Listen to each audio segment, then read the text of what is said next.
Ada apa ini? Sini dulu Bang, iya. Biar apa kalian nangkap-nangkap entah apa-apa? Viral oknum di Sub Medan diduga pungli sopir pikap Rp500.000, kabur saat direkam.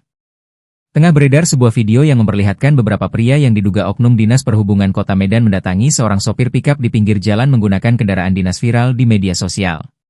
Namun situasi berubah drastis ketika aksi mereka direkam.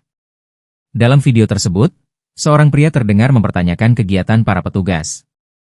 Ada giat apa ini? Ya, kok lari? Giat entah apa-apa aja kalian nangkap-nangkapin orang, ujar perekam video.